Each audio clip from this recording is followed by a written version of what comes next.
আজকে দুটি বিষয় আপনাদের সামনে উপস্থাপন করব।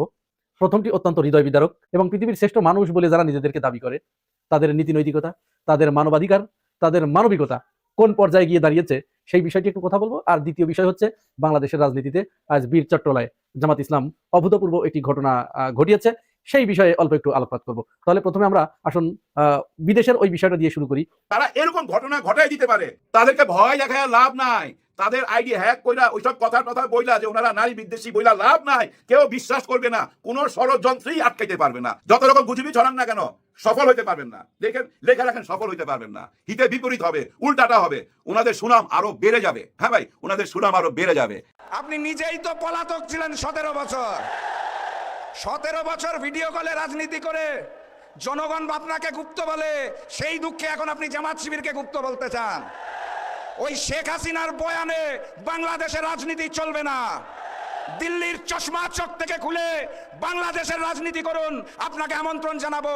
নতুবা ফ্যাসিস্ট হাসিনার মতো রিটার্ন টিকিট রেডি করুন। দিল্লি নয়, পিন্ডি নয়, আপনার জন্য সবার আগে লন্ডন। দর্শক, শেখ হাসিনাকে আবারও কারাদণ্ড দেওয়া হয়েছে। এবার 10 বছর কারাদণ্ড দেওয়া হলো এবং শেখ হাসিনার নামে 650-র বেশি যে মামলা রয়েছে সারা দেশে, সাথে দুদকের মামলা, তাতে সব মামলার রায় যদি হয় তাহলে কত কারাদণ্ড হতে পারে কিংবা মৃত্যুদণ্ড হতে পারে, কতবার মৃত্যুদণ্ড হতে পারে? অন্তত 450 হত্যা মামলার আসামি করা হয়েছে সারা দেশে শেখ হাসিনাকে, সেখানে 450 বার মৃত্যুদণ্ডের ঘটনা ঘটতে পারে। বাংলাদেশের স্বাধীনতা, সার্বভৌমত্ব এবং গণতন্ত্রের জাত শত্রু ফ্যাসিস্ট আওয়ামী লীগের শাখা প্রশাখা চারিদিক থেকে বিএনপিকে ক্ষমতা আনার জন্য তৎপর। এখন শত শত খুন করে, গুম করে, দেশটাকে লুট করে 15 বছরের দীর্ঘ ফাঁসিবাসী দুঃশাসন চালায় খুনি হাসিনা সহ কয়েক হাজার অপরাধী ইন্ডিয়া আশ্রয় নিছে। সেখানে হিন্দুত্ববাদী নরেন্দ্র মোদী সরকার ঘৃণিত এই ক্রিমিনালদের আতিথেয়তা দিচ্ছে। এদের সবাইকে দেশে ফিরে এনে বিচারের কাঠগড়ায় দাঁড় করাতে হবে। এটাই 12ই ফেব্রুয়ারির জাতীয় সংসদ নির্বাচনের প্রধান ইস্যু। এই গণদাবির পক্ষে কে আর এই গণদাবির বিপক্ষে কারা তা যাইনা শুনে চিনে মানুষ ভোট দেবে এবার ইনশাল্লাহ। এর ভিত্তিতেই আসন্ন নির্বাচনে অংশগ্রহণকারী প্রার্থীদের জয় পরাজয় নির্ধারিত হবে। তাদের একটাই পরিচয়, তারা মিথ্যাবাদী। তারেক রহমান বলছেন জামাতকে যে জামাতের একটাই নাকি পরিচয়, এরা মিথ্যাবাদী। বাংলাদেশের কোন অঞ্চলের একটা ছাগলও কি বিশ্বাস করে যে জামাত মিথ্যাবাদী দল? তাহলে তারেক রহমান যে বলছে কারা বিশ্বাস করছে, তাদেরকে আপনারা কি বলবেন? আমি তো আগেই উত্তরটা দিয়ে দিলাম, মিলিয়ে দেখবেন আসলে কি তারা ছাগল কিনা। 5টা বিশ্ববিদ্যালয়ের যে ডাকসু চাকসু রাকসু নির্বাচন তাকায় দেখেন, মানুষ হইলাম জবাব দেওয়া আরম্ভ করছে। আজ থেকে 18 মাস 1.5 বছর আগে বলছিলাম সাবধান হয়ে যান, মানুষ অন্যায় অত্যাচারের বিরুদ্ধে রাস্তায় নামছে। আসসালামু আলাইকুম। আজকের গুরুত্বপূর্ণ সংবাদে আপনাদের স্বাগতম। ভিডিও শুরুতেই বুঝতে পেরেছেন আজকের বিষয়টি অত্যন্ত গুরুত্বপূর্ণ ও সময়োপযোগী, তাই অনুরোধ থাকবে ভিডিওটি না টেনে শুরু থেকে শেষ পর্যন্ত মনোযোগ সহকারে দেখবেন। যারা এখনো আমাদের চ্যানেলটি সাবস্ক্রাইব করেননি তারা সাবস্ক্রাইব করে পাশে থাকা বেল আইকনটি অন করে রাখুন, যেন সবার আগে সর্বশেষ ও নির্ভরযোগ্য সংবাদ পেয়ে যান। যারা ইতিমধ্যেই আমাদের চ্যানেলটি সাবস্ক্রাইব করেছেন তাদেরকে অসংখ্য ধন্যবাদ। চলুন কথা না বাড়িয়ে ভিডিওটা একটি লাইক দিয়ে ভিডিওর মূল বিস্তারিত অংশ দেখে আসি। প্রিয় দর্শক, আসসালামু আলাইকুম। আজকে দুটি বিষয় আপনাদের সামনে উপস্থাপন করব। প্রথমটি অত্যন্ত হৃদয় বিদারক এবং পৃথিবীর শ্রেষ্ঠ মানুষ বলে যারা নিজেদেরকে দাবি করে তাদের নীতি নৈতিকতা, তাদের মানবাধিকার, তাদের মানবিকতা কোন পর্যায়ে গিয়ে দাঁড়িয়েছে সেই বিষয়টি একটু কথা বলবো। আর দ্বিতীয় বিষয় হচ্ছে বাংলাদেশের রাজনীতিতে আজ বীর চট্টলায় জামাত ইসলাম অভূতপূর্ব একটি ঘটনা ঘটিয়েছে, সেই বিষয়ে অল্প একটু আলোকপাত করব। তাহলে প্রথমে আমরা আসুন বিদেশের ওই বিষয়টা দিয়ে শুরু করি। আপনারা ইতিমধ্যেই শুনেছেন, আপনাদের কাছে এই খবর সোশ্যাল মিডিয়ার কল্যাণে হয়তো ইতিমধ্যেই পৌঁছে গেছে। ইসরায়েলের এক দম্পতি জেফ্রি, এই জেফ্রি আমেরিকার একটি দ্বীপে, সেখানে দীর্ঘদিন ধরে তারা বসবাস করে আসছে এবং এই বসবাসের আড়ালে বিশ্বের সমস্ত নামি দামি যে রাষ্ট্রপ্রধানগুলো, বিশিষ্ট ব্যক্তিরা, বৈজ্ঞানিক, শিল্পী, সাহিত্যিক, কবি, রাষ্ট্রপ্রধান, অভিনেতা, এদেরকে ওই দ্বীপে ডেকে নিয়ে গিয়ে বিভিন্ন ধরনের আমোদ ফুর্তি করেছে এবং এই আমোদ ফুর্তির যে উপাদান, সেই উপাদান হচ্ছে 3 থেকে 9 বছরের মেয়ে বাচ্চারা। এই বাচ্চাদের দিয়ে তারা সেখানে নিজেদের মনোরঞ্জন করেছে। বাচ্চাদের সাথে এত বিভৎস আচরণ করা হয়েছে যেটি আমি এই সোশ্যাল মিডিয়ায় ওই শব্দগুলো উচ্চারণ করা আমার পক্ষে সম্ভব নয়, যেহেতু আমার এই ভিডিও 18 বছরের নিচের শিশু কিশোররাও দেখে।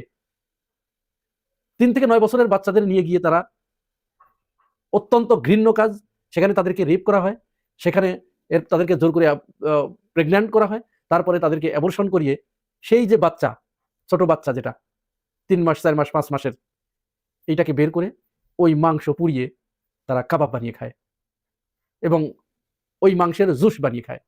এটি মানুষের ভাষায় বলা যায় না, আপনারা একটু পড়ে নিয়েন, আমি ডিটেলসে গেলাম না। যে কথাটি বলার জন্য আমি আপনাদেরকে এই ঘটনার একটু অবতারণা করলাম, এইখানে স্বয়ং মার্কিন যুক্তরাষ্ট্রের প্রেসিডেন্ট ডোনাল্ড ট্রাম্প এবং তার স্ত্রী দুজনই গিয়েছেন। তিনি যখন ওই ছোট ছোট বাচ্চা মেয়েদের এইভাবে পাশবিক নির্যাতন করেছেন, তখন তার স্ত্রীও তার সাথে থাকতো। এই আমাদের পার্শ্ববর্তী রাষ্ট্র ভারতের প্রধানমন্ত্রী নরেন্দ্র মোদীও সেখানে গিয়েছেন। আমাদের বাংলাদেশে দুজন ব্যক্তির নাম উঠে এসেছে, তার ভিতরে একজন বর্তমান বিএনপির যিনি একজন নেতা, সংসদ সদস্য প্রার্থী আব্দুল আওয়াল মিন্টু, তার নামটিও উঠে এসেছে। আমি এটি বলছি না যে তারা সেখানে গিয়ে ওই ধরনের পাশবিকতার সাথে তারা জড়িত ছিল, তবে তারা সেখানে গিয়েছে, তাদের যে 30 লক্ষ পৃষ্ঠার যে নথি প্রকাশ হয়েছে সেখানে তাদের ছবি পাওয়া গেছে, ভিডিওতে তাদের নাম পাওয়া গেছে।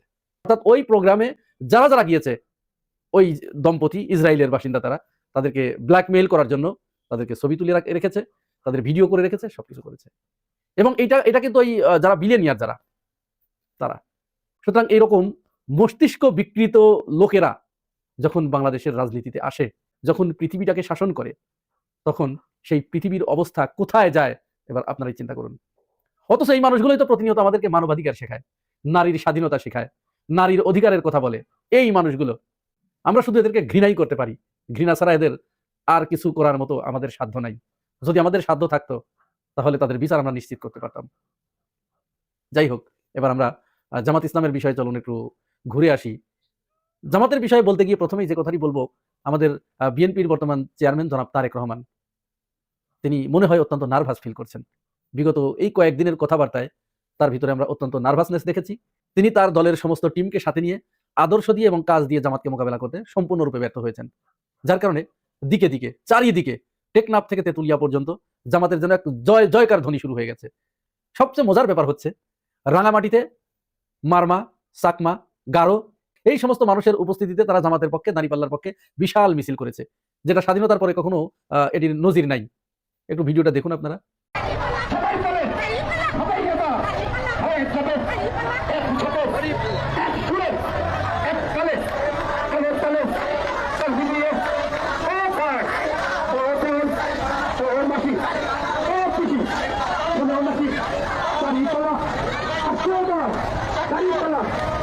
এখন জামাত ইসলামের এই যে ইমেজ, এটা কেন টেকনাফ থেকে তেতুলিয়া পর্যন্ত পৌঁছে গেল, এটি খুব সহজেই বোঝা যায়।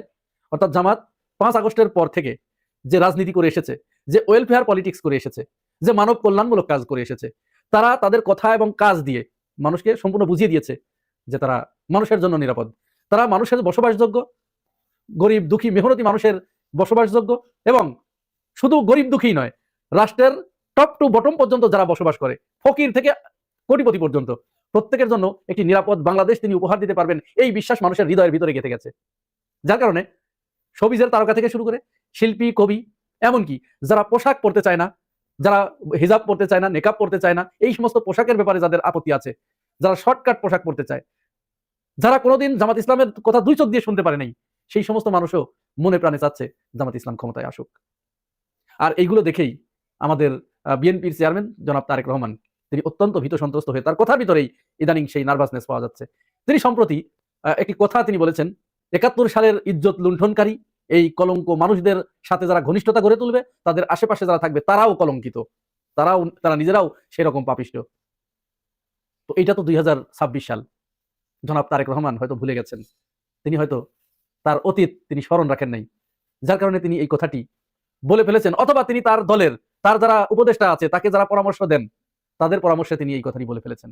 সাথে সাথেই একটি প্রশ্ন তার দিকে ছুড়ে দেওয়া হয়েছে, তাহলে জনাব তারেক রহমান, আপনার মা দেশনেত্রী বেগম খালেদা জিয়া, আপনি কি তাকে উদ্দেশ্য করে এই গালিটা দিলেন? সেটি হতে পারে না, আমরা এটি বিশ্বাস করি না, কোন সন্তান তার মাকে এটা বলতে পারে না। কিন্তু একবার ভাবুন তো, দেশনেত্রী বেগম খালেদা জিয়া জামাত নেতাদের সাথে এই স্বাধীনতা যুদ্ধের যারা ধর্ষক, নিপীড়ক, নারী নিপীড়ক, তাদেরকে পাশে রাখেন নাই? তাদের সাথে কি সখ্যতা গড়ে তোলেন নাই? তাহলে আপনার কথা যদি সত্য ধরে নেই, তাহলে কোন জায়গায় গিয়ে দাঁড়ালো কথাটা? আমরা বুঝতে পারছি না। এইভাবেই আপনি প্রতিদিন একটু একটু একটু একটু করে রাজনীতি থেকে ছিটকে পড়ছেন। আপনাকে পরিকল্পিতভাবে আপনার দলের ভিতরের কিছু মানুষ রাজনীতি থেকে অনেক দূরে সরিয়ে দিচ্ছে, আপনার কথাকে গুরুত্বহীন করে তোলার জন্য। আপনার দলের ভিতরেই কিছু মানুষ হয়তো আপনাকে এইভাবে উস্কে দিচ্ছে, অথবা আপনি নিজেই বুঝতে না পেরে এই কথাগুলো বলছেন। কামাল হোসেনের মতো লোক, দেখুন কামাল হোসেন, যদিও লোকটাকে আমার প্রচন্ড সন্দেহ হয়, সেই লোকটাও কিন্তু বলেছেন যে জামাতকে ক্ষমতায় দেওয়ার জন্য, নেতৃত্বে দেখার জন্য বাংলাদেশের মানুষ মুখিয়ে আছে এবং তারাও ক্ষমতা নেবার জন্য প্রস্তুত। সুতরাং বাংলাদেশের মানুষের উচিত অন্য কোনো দিকে না তাকিয়ে জামাতের হাতে ক্ষমতা তুলে দেয়া। এটি কেন বলেছে কামাল হোসেনের মতো মানুষ? এমনকি আপনার দলের সাবেক স্বরাষ্ট্রমন্ত্রী আলতাফ হোসেন চৌধুরী তিনি একটি কথা বলেছেন যে বিএনপি ক্যান্ডিডেট দেবার আগে 5 বার মাঠ জরিপ করেছে। এই 5 বারের ভিতরে একবার করেছে ডিজিএফআই, একবার করেছে এনএচআই, একবার করেছে সেনাবাহিনী, আর 2 বার করেছে বিএনপি। তাহলে কি বাংলাদেশের মানুষ এটি ধরে নেবে যে আপনি অন্য কোনো শক্তির উপরে ভর করে এদেশের রাষ্ট্র ক্ষমতায় আসছেন? আমি আপনাদেরকে সাক্ষী রেখে চট্টগ্রামের মুক্ত ময়দানে আজকে ঘোষণা দিচ্ছি, আমি জামাতে ইসলামের ট্রুপের দায়িত্বশীল, কিন্তু আমি জামাতে ইসলামের বিজয় চাই না, আমি এদেশে 18 কোটি মানুষের বিজয় চাই। বাংলাদেশ থেকে চাঁদাবাজি, দুর্নীতি আর ঘুষ, এই 3টা জিনিস দূর করতে পারলেই এই বাংলাদেশ সোনার বাংলাদেশ হয়ে যাবে। আমরা আপাতত যেটা দেখতে পাচ্ছি, বিএনপির পক্ষে এই চাঁদাবাজি, দুর্নীতি আর ঘুষ এটি বন্ধ করা সম্ভব নয়। এটি বন্ধ করতে হলে একমাত্র জামাত ইসলামী এই মুহূর্তে তার জন্য যোগ্য। আমি আপনাদেরকে সাক্ষী রেখে চট্টগ্রামের মুক্ত ময়দানে আজকে ঘোষণা দিচ্ছি, আমি জামাতে ইসলামের ট্রুপের দায়িত্বশীল, কিন্তু আমি জামাতে ইসলামের বিজয় চাই না, আমি এদেশে 18 কোটি মানুষের বিজয় চাই। আওয়ামী লীগের ভোট লাগবে, এবার নির্বাচনে জিততে হইলে আওয়ামী লীগের ভোট লাগবে। এই ব্যাপারটা কিন্তু সব দলের ভিতরেই আছে, ভিতরে ভিতরে, যে আওয়ামী লীগের তো একটা বিরাট ভোট ব্যাংক। এই ভোটগুলা কোন দিকে যাবে, এই ভোটগুলা যেদিকে যাবে সেদিকেই জয় আসবে, এরকম একটা ধারণা সবার মধ্যে আছে। আমি এর মধ্যে ভাবতেছিলাম যে আমাদের ওই যে রাশেদ খান একজন নেতা আছে না, সে কোথায়, তারপরে ভিপি নূর সাহেব, তারপর জুনায়েদ সাকি, এদেরকে খুঁজতেছিলাম। তো এদেরকে খুঁজা পাইলাম কোথায়, দেখেন এখানে, মানে রাশেদ খানকে পাইলাম। ওনার নাম নিতে গেলে না রাশেদ খান মেনন চলে আসে আমার মুখে। যাই হোক, ওনার অবস্থাটা কি এই যে দেখেন।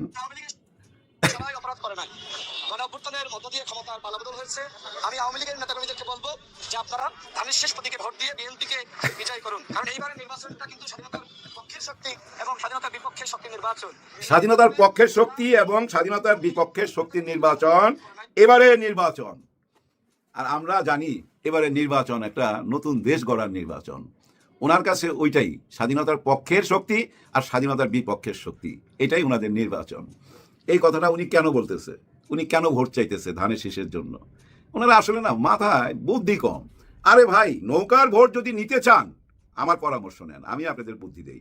এইভাবে ভোট চায়া নৌকার ভোট নিতে পারবেন না। নৌকার ভোট নেওয়ার সবচেয়ে সহজ রাস্তা, আপনি রাশেদ খান আর এই যে ভিপি নূর সাহেব, জুনায়েদ সাকি সাহেব, প্রয়োজনে আপনাদের লিডারকে নিয়ে আপনারা কয়েকজন গুরুত্বপূর্ণ মানুষ যারা আছেন সবাই মিলা কোথায় যাবেন জানেন? গোপালগঞ্জের টঙ্গিপাড়ায়, ওইখানে চলে যান। ওইখানে বঙ্গবন্ধুর মাজারে যায়া মুনাজাত ধরেন, টোটাল মিডিয়াকে খবর দেন, টোটাল মিডিয়া আপনাদের সঙ্গে যাবেই। আর ওই মুনাজাতের মধ্যে মনে রাখতে হবে, একটা কথা বলতে হবে জোরে, বঙ্গবন্ধুকে জাতির পিতা বলতে হবে এবং বাংলাদেশের স্বাধীনতা 2 জন মানুষ আনছে, এই 2 জনের নাম উচ্চারণ করতে হবে, বঙ্গবন্ধু শেখ মুজিবুর রহমান এবং শহীদ প্রেসিডেন্ট জিয়াউর রহমান। এই 2 জনের কারণে এই বাংলাদেশ, আমরা এই বাংলাদেশটাকে বাঁচাইতে চাই, গড়তে চাই। হে আল্লাহ, আমাদের দোয়া কবুল করো।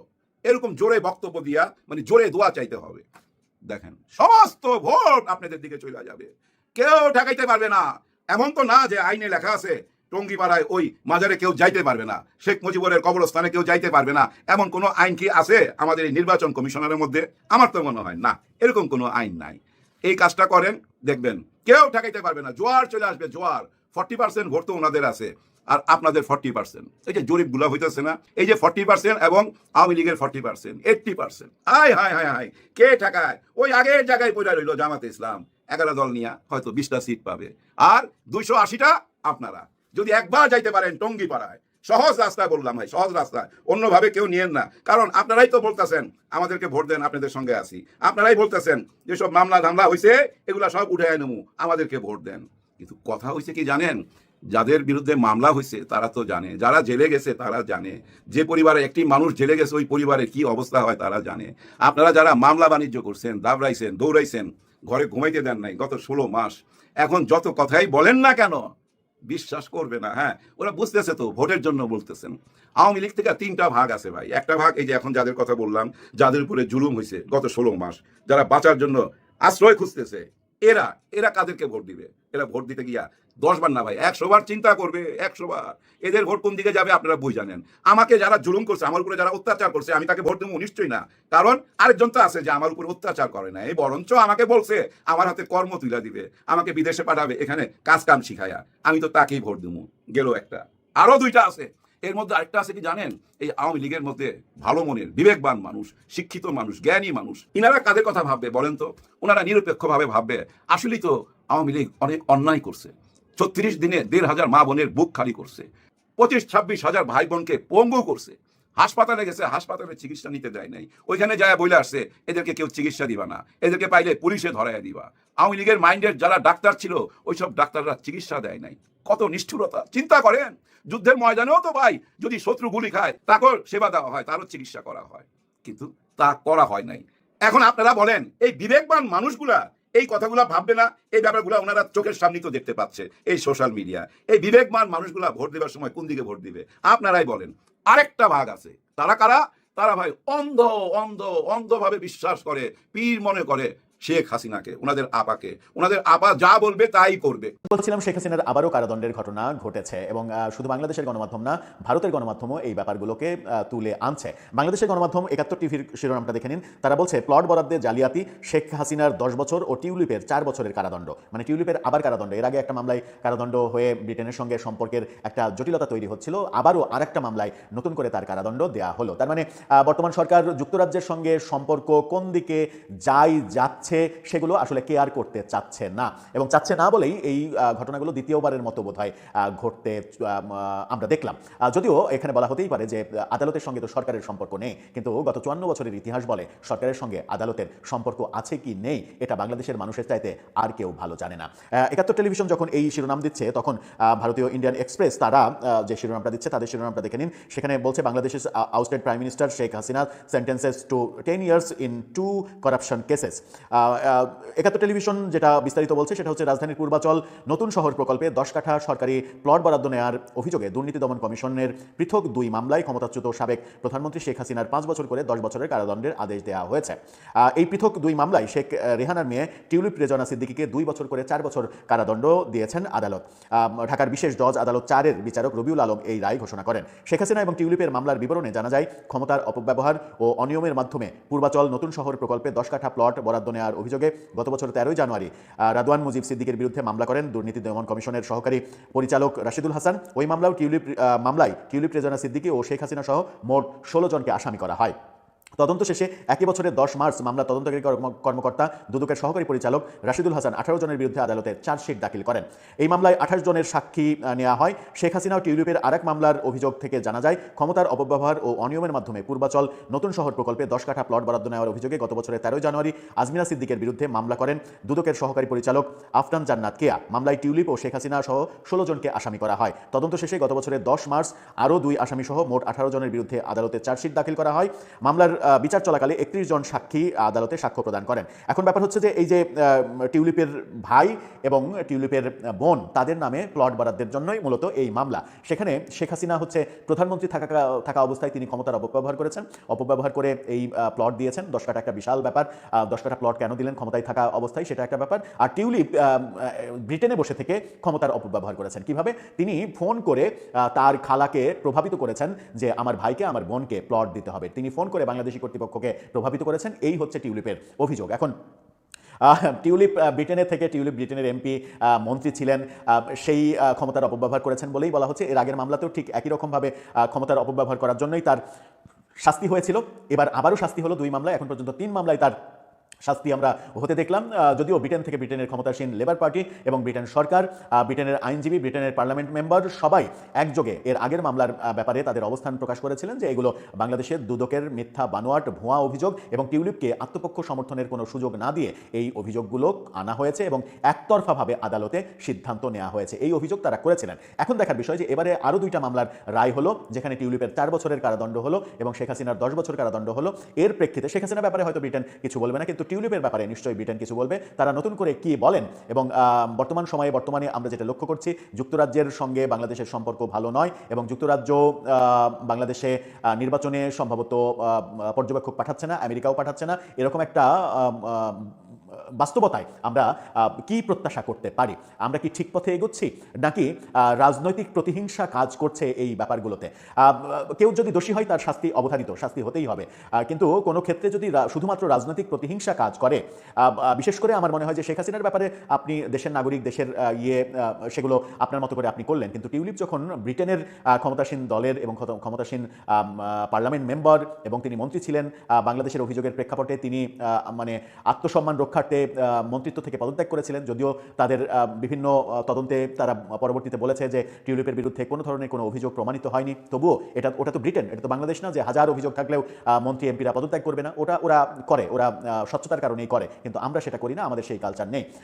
এখন আবার নতুন কোনো জটিলতা তৈরি হয় কিনা সেটাই এখন দেখার বিষয়। যদিও এই সরকারের মেয়াদ আর 8-10 দিন, যদি ঠিকঠাকভাবে নির্বাচন হয় এবং নির্বাচনের পরে ক্ষমতা হস্তান্তর হয়, অনেকে তো আবার এরকম ওই আলী রিয়াজের 180 দিনের তত্ত্ব নিয়ে নানা ধরনের কানাঘোষা চলছে যে নির্বাচনের পরেও হয়তো এই সরকার গণপরিষদ কাজ করানোর জন্য আরও 6 মাস ক্ষমতায় থাকতে পারে।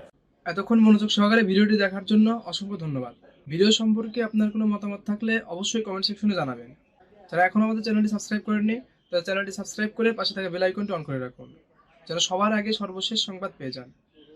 দর্শক, ভালো থাকুন, সুস্থ থাকুন, আল্লাহ হাফেজ।